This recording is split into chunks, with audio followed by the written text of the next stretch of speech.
August மாதம் 27ஆம் நாள் வியாழக்கிழமை. பொதுக்காலம் வாரம் 21. வாழ்வின் வார்த்தைகள். இறைவார்த்தை உங்கள் வாழ்க்கை வழிகாட்டி. முதல் வாசகம். எல்லா வகையிலும் செல்வர்கள் ஆனீர்கள். திருத்தூதர் பவுல் கொரிந்தியருக்கு எழுதிய முதல் திருமுகத்திலிருந்து வாசகம். அதிகாரம் 1, இறை வார்த்தைகள் 1 முதல் 9 வரை. கொரிந்து நகரிலுள்ள கடவுளின் திருச்சபைக்கு அவர் திருவுளத்தால் கிறிஸ்து இயேசுவின் திருத்தூதனாக அழைக்கப்பட்ட பவுலும் சகோதரராகிய சொஸ்தேனும் எழுதுவது.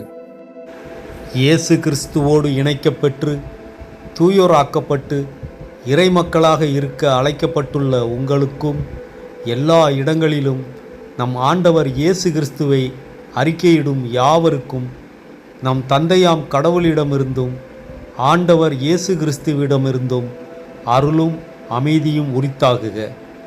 இயேசு கிறிஸ்து நமக்கு மட்டுமல்ல, அனைவருக்கும் ஆண்டவர்.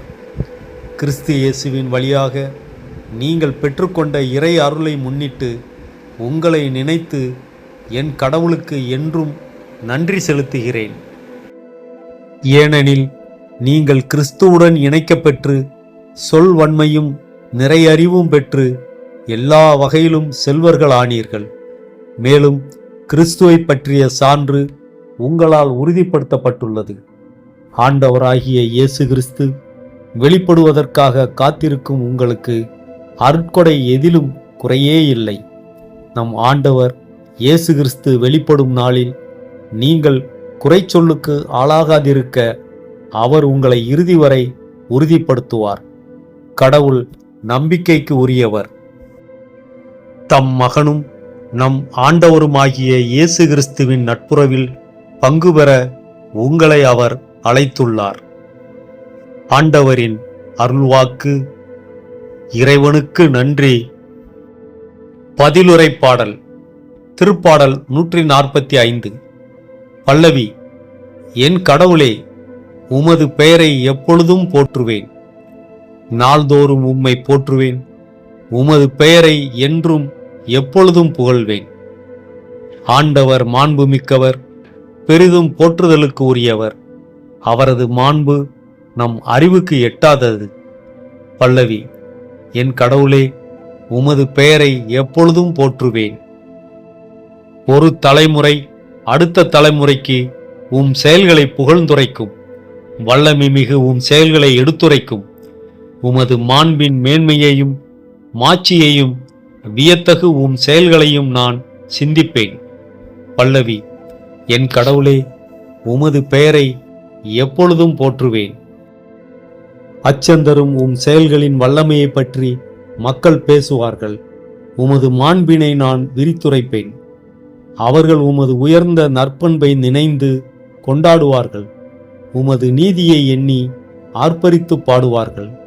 பல்லவி. என் கடவுளே, உமது பெயரை எப்பொழுதும் போற்றுவேன். நற்செய்தி வாசகம். ஆயத்தமாயிருங்கள், நீங்கள் நினையாத நேரத்தில் மானிட மகன் வருவார். மத்தேயு எழுதிய தூய நற்செய்தியிலிருந்து வாசகம். அதிகாரம் 24, இறை வார்த்தைகள் 42 முதல் 51 வரை. அக்காலத்தில் இயேசு தம் சீடரிடம் கூறியது. விழிப்பாயிருங்கள், ஏனெனில் உங்கள் ஆண்டவர் எந்த நாளில் வருவார் என உங்களுக்கு தெரியாது. இரவில் எந்த காவல் வேளையில் திருடன் வருவான் என்று வீட்டு உரிமையாளருக்கு தெரிந்திருந்தால் அவர் விழித்திருந்து தம் வீட்டில் கன்னமிட விடமாட்டார் என்பதை அறிவீர்கள். எனவே நீங்களும் ஆயத்தமாயிருங்கள், ஏனெனில் நீங்கள் நினையாத நேரத்தில் மானிட மகன் வருவார். தம் வீட்டு வேலையாள்களுக்கு வேளாவேளை உணவு பரிமாற தலைவர் அமர்த்திய நம்பிக்கைக்கு உரியவரும் அறிவாளியுமான பணியாளர் யார்? தலைவர் வந்து பார்க்கும்போது தம் பணியை செய்து கொண்டிருப்பவரே அப்பணியாளர். அவர் பேறு பெற்றவர். அவரை தம் உடைமைகளுக்கெல்லாம் அதிகாரியாக அவர் அமர்த்துவார் என உறுதியாக உங்களுக்கு சொல்கிறேன். அப்பணியால் பொல்லாதவனாயிருந்தால் தன் தலைவர் வர காலம் தாழ்த்துவார் என தம் உள்ளத்தில் சொல்லிக்கொண்டு தன் உடன் பணியாளரை அடிக்கவும் குடிகாரருடன் உண்ணவும் குடிக்கவும் தொடங்குவான். அப்பணியால் எதிர்பாராத நாளில் அறியாத நேரத்தில் அவனுடைய தலைவர் வருவார். அவர் அவனை கண்டந்துண்டமாய் வெட்டி வெளிவேடக்காரருக்கு உரிய இடத்திற்கு தள்ளுவார். அங்கே அழுகையும் அங்கலாய்ப்பும் இருக்கும். ஆண்டவரின் அருள்வாக்கு. கிறிஸ்துவுக்கு புகழ். ஆரோக்கியம் வேண்டி நன்றி மற்றும் பாதுகாப்பு ஜெபம். அன்புள்ள இறைவா, நீர் எங்களுக்கு கொடுத்துள்ள இந்த மேலான ஆரோக்கியத்திற்காகவும் வலுவான உடலுக்காகவும் தெளிவான மனதிற்காகவும் உமக்கு மனமார்ந்த நன்றிகளை சமர்ப்பிக்கிறேன். என் உடலில் உள்ள ஒவ்வொரு உறுப்பும் சீராக இயங்குவதற்கும் நான் சுவாசிக்கும் காற்றுக்கும் என்னை இயக்கும் உமது உயிராற்றலுக்கும் நன்றி. நோயற்ற வாழ்வே குறைவற்ற செல்வம் என்பதை உணர்ந்து இந்த செல்வத்தை எனக்கு அளித்தமைக்காக உம்மை போற்றுகிறேன். என் உடலில் எவ்வித நோய் தொற்றுகளும் பலவீனங்களும் அண்டாதபடி உமது அருட்காவல் என்னோடு இருக்கட்டும். என் எதிர்ப்பு சக்தியை வலிமைப்படுத்தி அன்றாட வாழ்வின் சவால்களை எதிர்கொள்ளும் பலத்தை எனக்கு தந்தருளும். இந்த உடலை உமது ஆலயமாக கருதி சரியான உணவு, போதிய ஓய்வு மற்றும் நற்பண்புகளால் இதை பேணி பாதுகாக்க எனக்கு நல்ல புத்தியையும் சுய கட்டுப்பாட்டையும் அளித்தருளும்.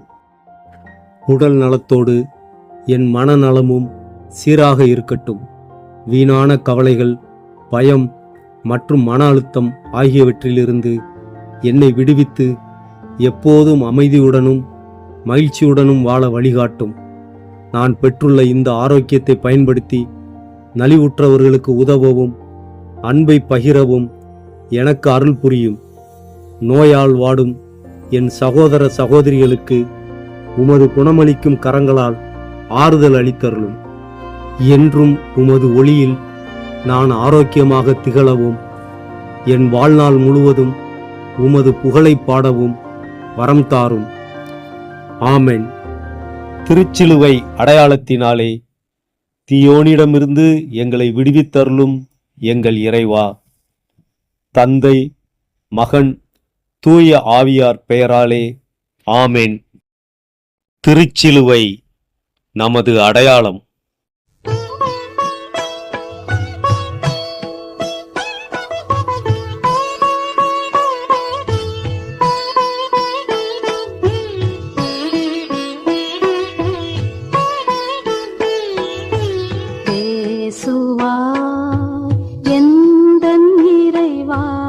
அடிமை நானும் கேட்கின்றேனே. பேசுவாய் எந்தன் இறைவா, அடிமை நானும் கேட்கின்றேனே.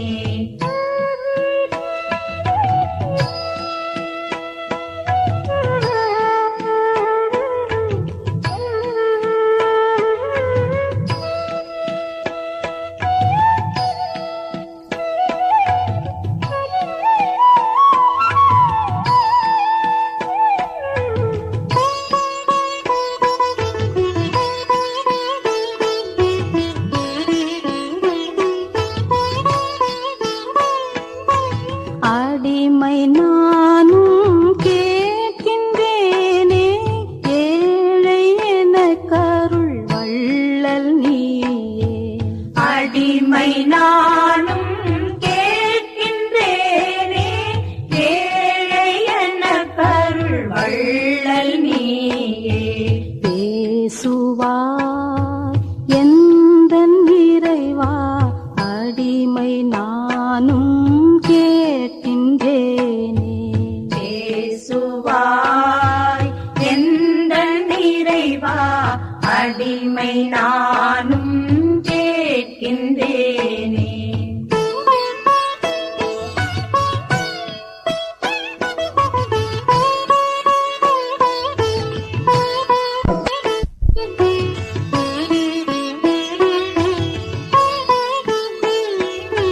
பேசு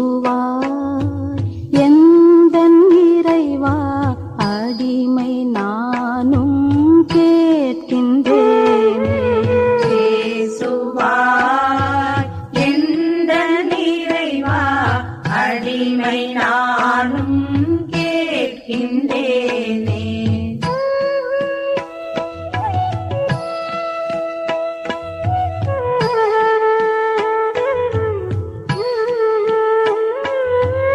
அடிமை நானும் கேட்கின்றேனே, ஏழை எனக்கருள் வள்ளல் நீயே.